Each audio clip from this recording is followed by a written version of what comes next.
Fala pessoal, beleza? A gente vai falar um pouquinho hoje sobre o que é abaulamento discal. Um diagnóstico muito comum, geralmente está muito associado a ressonâncias, né? Exatamente. E a pessoa às vezes pega aquele papel ali e fica na dúvida, nossa senhora, o que é isso, né, Ju? É que muitas vezes é diagnosticado como hérnia. Exatamente. Nossa, eu tô com 2, 3 hérnias, o médico falou que eu tenho 3 hérnias.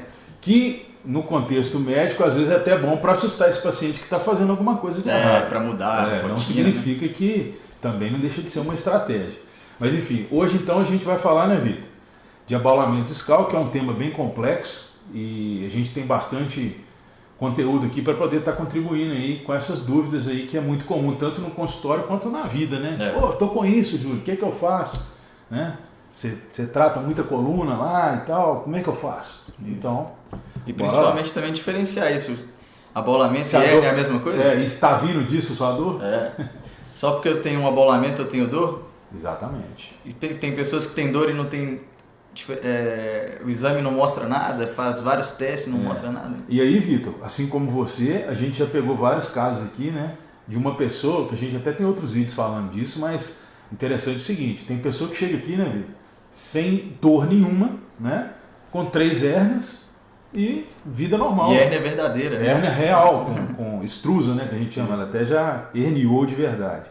Então, e tem paciente que não tem hérnia, não tem nem abaulamento, está com muita dor, chega a estar travado, né? Aquela posição de espasmo, né? Que não consegue mexer, não consegue carregado, andar. Né? Carregado, às vezes até de cadeira de roda ou carregado por um familiar, né? Então a gente vai falar um pouco sobre isso. É o que é o abaulamento, né? Primeiro. E diferenciar de hérnia e explicar o que a gente gerar, né? é o que pode gerar tanto de dor quanto de desconforto e o que pode produzir esse abaulamento, essa hérnia na visão da ciência aí que a gente pesquisou bastante. Isso. É isso? Então o abaulamento, para a gente começar a explicar um pouco aqui, só para a gente ter uma noção básica da coluna, né? A gente tem uma vértebra e outra e a gente tem um disco ali entre as duas vértebras. Esse disco ele é como se fosse um amortecedor da coluna, né? E esse disco ele tem uma parte fibrosa, que é um anel fibroso, ele é redondo, ele tem um anel fibroso por fora, que é como se fosse um pneu que a gente explica. Exatamente. E tem um núcleo, que esse núcleo é gelatinoso. Né? Como se fosse uma geleia. E aí o que acontece se esse disco que está aqui no meio ele começa a sofrer compressões excessivas ou compressões em diferentes posições, né? Exatamente. Esse núcleo que é gelatinoso, ele começa a ser comprimido. E ele começa a empurrar esse anel fibroso, esse pneu, ele começa ou até provocar rachaduras nele, que dá muito fissuras, né? Que pode aparecer no exame fissuras anulares. Exatamente. Anelares. E aí, o que acontece? Esse disco que era para ser redondo, ele começa a ficar ovalado, né? Exatamente. E isso que é o abaulamento, nada mais é do que o abaulamento. Então, e aí é muito confundido, né, Vitor? Isso é muito importante ficar claro. Apareceu essa hérnia em mim do nada. É uma verruga. Abaulamento, peguei abaulamento, né? Você não pega abaulamento. Abaulamento é uma condição estrutural, mecânica. Exatamente. São sobrecargas, como o Vitor falou. Ele está sofrendo algum estresse no centro de massa desproporcional. Então ele gera o quê? Uma compressão geralmente anterior do disco, levando a uma lateralização ou posteriorização, na maioria das vezes, desse núcleo.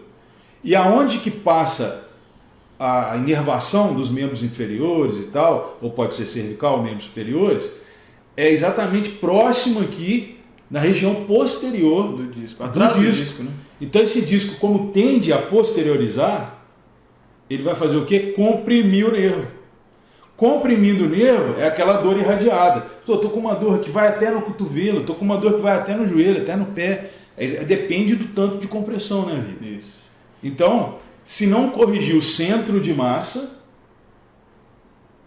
não tem como mudar. É o que a gente fala de você estar com um problema mecânico e às vezes, pô, Juno, eu tomei um remédio isso, um remédio aquilo e não melhorou. Melhorou os dias que eu tomei e depois voltou tudo igual. Ou até pior. Porque você tratou um problema mecânico com químico. Eu falo, químico é bem-vindo, às vezes na fase aguda, né, Vitor? Tem a fase certa. Tem a fase certa de você usar o remédio, o medicamento, né? Mas para às vezes você ter uma janela, um espaço para você conseguir tratar a causa. Exatamente. E reposicionar, que é o que a fisioterapia faz especializada, reposicionar esse disco para ele parar de sofrer pressão e não dar esse abaulamento no disco, que é o que o Vitor acabou de explicar. Então, uma vez sobre o outro disco. E o disco aí ele está sofrendo pressão. Ele começa a ficar ovalado. Ele vai ovalar, ó, seja para lá ou para cá. Como a maioria é para trás, né, Vitor? Ele vai fazer isso. Ó. A pressão vai surgindo no disco. Então, aí o que a gente faz? Reposiciona através de quê? Primeiro lugar, mobilidade. Então a gente vai trazer para a mobilidade devida aqui, né? Vai ganhar a mobilidade que está ou faltando ou excessiva. E vai trabalhar o quê? Depois estabiliza, né, Vitor? Isso. Aí ele para de fazer isso. Aí, não te incomodando e não tocando a inervação que está passando aqui, parou a dor. Voltou a função, ganhou a mobilidade, ganhou a estabilidade. Aí você vai poder o quê? Pôr estresse no tecido, voltar a fazer seu esporte, suas atividades diárias, trabalhar. Porque o seu corpo vai estar preparado para isso. Né? Exatamente. Então é muito importante também não confundir esse abaulamento com hérnia. Exatamente. Porque esse abaulamento é esse ovalar o disco. Então, em vez de ele ficar redondo, ele fica Muita gente ovalado. fala que é o início da hérnia, né? É. E aí a hérnia acontece quando esse núcleo, que é uma gelatina, ela rompe esse anel fibroso, ele rompe esse pneu, e aí esse núcleo extravasa, ele sai. E aí isso é a hérnia verdadeira. É. Muitas vezes, nos exames, tem só abaulamento e não tem hérnia. E aí, pode concluir. E aí, mesmo tendo hérnia, mesmo tendo abaulamento, que é uma coisa que a gente ia falar, né? Uhum. Não é necessariamente certeza que você vai ter dor. Exatamente. Eu tenho abaulamento, eu tenho dor. Eu tenho hérnia, eu tenho dor. Não. Abaulamento muitas vezes é uma condição natural de processo de envelhecimento, de processo de uso do corpo. Uhum. Né? Todo mundo que usa o corpo vai ter algum tipo de pressão. O corpo está sofrendo pressões, tanto da gravidade quanto do dia a dia, né, Vitor? Das atividades, né? O tempo todo. Então tem desgastes naturais. Exatamente. Tem abaulamentos fisiológicos. Exatamente. Né? E aí entra naquilo que a gente falou. Isso já é comprovado na literatura científica. Eles pegaram várias pessoas sem dor nenhuma. Perfeito. E fizeram exames nelas, fizeram ressonância nelas. E elas foram vendo que o abaulamento aparece com o evoluir da idade. E desidratação discal, né? Também aparece. Então alterações no exame de imagem, tanto desidratação quanto abaulamento, quanto bico de papagaio, que é comum também. Esteófitos. Vão aparecendo naturalmente com o evoluir da idade, mesmo em pessoas sem sintomas nenhum, sem dor nenhuma. Exatamente. Então não necessariamente a sua dor está vindo do abaulamento, porque o abaulamento pode ser um processo que está mostrando que você usou seu corpo. É uma ruga interna que a gente fala, né? Ruga interna. A sua pele não é a mesma quando você tinha 20 anos, a sua pele, o seu músculo não é o mesmo, o seu osso não é o mesmo, então o disco, a coluna também não vai ser a mesma. Exatamente. E aí as dores vêm muito mais de quanto que o seu corpo está preparado para aquelas atividades. E aí entra a fisioterapia, né? E até a educação física também. Fisioterapia no momento dela e a educação física no momento dela. Cada um no seu quadrado. Porque aí o que a gente faz, né, Vitor? A gente trabalha nesse momento agudo de dor, tratando a causa.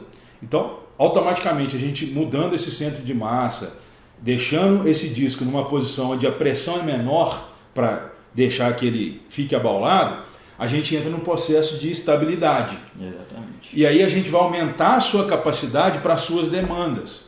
Eu fico 8 horas sentado. Então a gente vai treinar o seu corpo para isso. Para aguentar ficar 10 horas. E aí tem esse alinhamento com a parte de performance da educação física, para estar aumentando a sua capacidade para você utilizar seu corpo naquela posição que você necessita usar seu corpo, que cada um tem uma demanda, e que você tenha uma capacidade boa fisicamente para suportar seu dia a dia. Não, isso é muito interessante porque a gente vai treinar o seu corpo, igual esse exemplo. Eu fico sentado 8 horas, a gente vai treinar para você ficar 10, e você vai ser fichinha às 8 horas. Exatamente. E muito provavelmente, se você fizer o exame de novo, você ainda vai ter um tipo de abaulamento. Igual a gente falou, o abaulamento é fisiológico. Fisiológico. Só que o seu corpo está muito mais preparado para lidar com aquilo, muito mais preparado para lidar com suas atividades, então ele não vai sofrer com compressões. Exatamente. Né? Perfeito. Então, o abaulamento não necessariamente é causa direta de dor.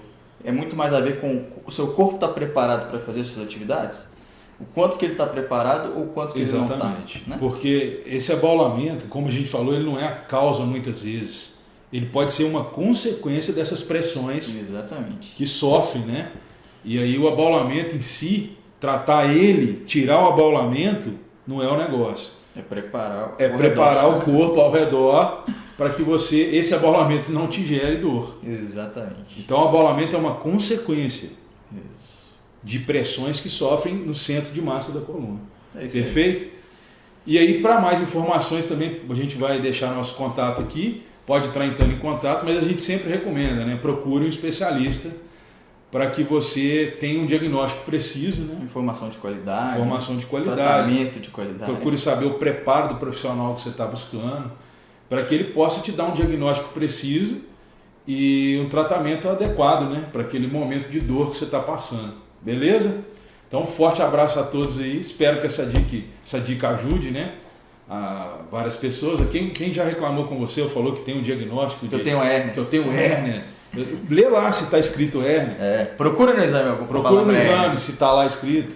Isso a gente já fez muito aqui. Várias vezes. Então, pode procurar no seu exame, cadê a sua hérnia? Muitas vezes está abolamento e aí procura essa informação precisa que você vai ter um sucesso legal. Só para finalizar, porque às vezes a pessoa fala, nossa, eu tenho hérnia, e aí automaticamente ela já piora a dor dela, só por pensar que ela tem uma situação grave. A gente chama de nocebo, né, Vitor?